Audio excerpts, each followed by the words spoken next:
But V, it isn't out yet. How do you know it is bad? Well, because if you go to Walmart and you purchase the book, it gives you spoilers. You could do this for almost every single Disney movie. The book comes before as a promotional material for the actual thing. And then you get to find out the plot. And a subscriber of mine showed me the ending of Ariel, and what I said was, dude, just give me something for the cringe and let me die. So, viewer discretion is advised. What you are going to see is incredibly cringe. It's going to make you cringe like a pretzel. So please make sure you sit down, because I don't want any of my viewers to get injured from these horrible images that we're about to see. And are you ready? Alright, beautiful! Oh, so progressive! Oh, so social justice! So, if you didn't notice, the first thing, because when I saw it, I wasn't really told, like, what am I looking at? But the first thing that I noticed is Ariel sitting on her tail. And it just doesn't seem right. Because it's like, okay, well, if she can slither around like the little snake that she is, why does she need legs then? Right? Why can't she slither around on land like a serpent, like a lamia, like a monster girl? But, right, I mean, if you're writing progressive stories, they don't have to make sense, right? Like, they just have to share with you the message. And that is the fact that Ariel can do everything. She needs no man. I don't even know why there is a man. Like, this used to be Prince Eric's thing, right? Like, this is why she has to look ridiculous, because she's basically doing what Prince Eric was supposed to do. You see, the whole idea of diversity and representation is to teach children to be empowered, right? Like, children watch these cartoons and they suck the power from the cartoon in order to get themselves empowered. So they want to represent little girls, right? But what about the little boys? What about that? Like, back in the old days, if you watch any previous Disney thing, which used to be wholesome, the man usually managed to defeat the evil, but always with the help of the female character. Like, they would work together as a team. In almost every single Disney show, it was the man, yeah, he is the hero, but, like, he needs the help from the female character. But when Disney makes it, it's like the man is inconsequential. You can remove him from the movie and it doesn't even matter. It's the same thing. If you watch the Disney Star Wars remake, the cartoon one, where Princess Leia is bloodlusted, Luke is incompetent. I can't show it to you because of copyright reasons, but that's basically what they do, right? Like, Leia is better than Han Solo, she's better than the Wookiee, she's better than Luke, everyone else is a buffoon, a comedy relief, which is pretty much what I'm sure Eric is going to be in this one. And if I remember correctly, in the original, Ariel was distracting Ursula while Eric managed to drive the ship into her. So it was like a team effort. I may be remembering incorrectly, but that's my knowledge of things. Now, of course, she doesn't need Eric to do any of this.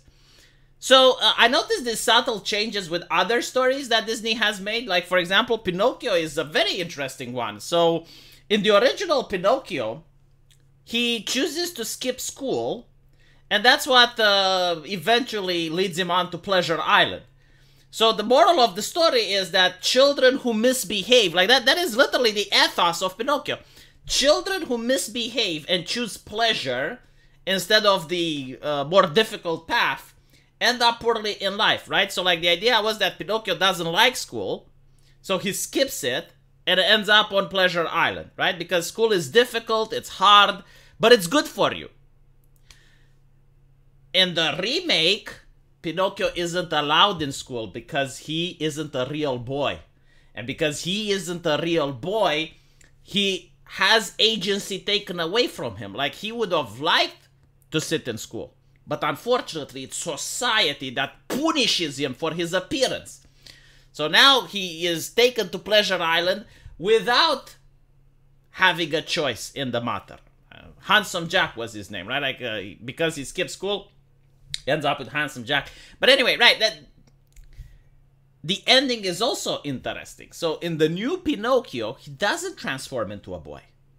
Like, it's left up to the viewer interpretation, because what matters is that he is a boy in his heart, okay? He identifies as a boy, and therefore the transformation is optional. Like, if he wants to, he can transform, but if he doesn't, he can just stay the way he is because he is perfectly fine. You see, it's mind over matter, basically. Like, he gets to impose his subjectivity onto society.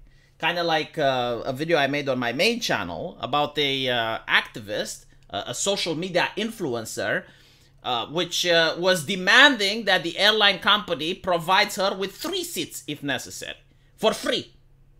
Right? Because this is the American mindset, like, society has to bend to your will.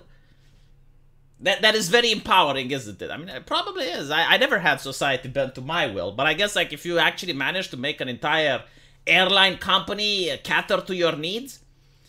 But, like, these are the stories that are now being pushed, right? Like Pinocchio, for instance. Like, you can do anything. If you want to change society because of whatever reason, just do it.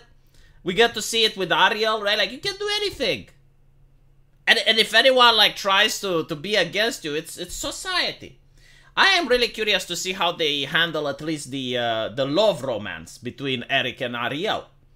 Because Disney said they don't want to focus on the idea of a romance anymore, right? Because romance, especially in the classic Disney sense, is that neither of them are perfect. Like, they're 2 halves of a whole, right? So because of that, the man isn't perfect without the woman, and the woman isn't perfect without the man. But the concept of a woman not being perfect without the man is sexist, misogynistic, regressive, horrible. We need to move away from that. And you get to see scenes like this that don't make any sense. Again, why is she slithering like a little serpent on land? It's like, you're not supposed to do that. Also, this is very interesting. Her father apparently is white.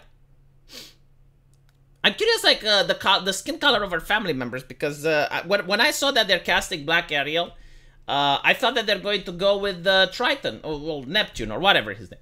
I thought that he is going to be her skin color as well, being family, but I guess maybe she's adopted, or maybe the mother was different. I don't know. But it is interesting, right? Like, I just had to notice that, because apparently that is the most important thing now, the genetics. We noticed with the last Disney release. There's a lot of progressive leftists who are racist and do not like the skin color of the actress that they casted. She's too white. She's not Hawaiian. My God, the conversation that I never thought I would have. You know, like, when I started this channel, I thought I would talk about the plot, about the character aspirations, about... No, we need to talk about the identity politics, of course. Of course.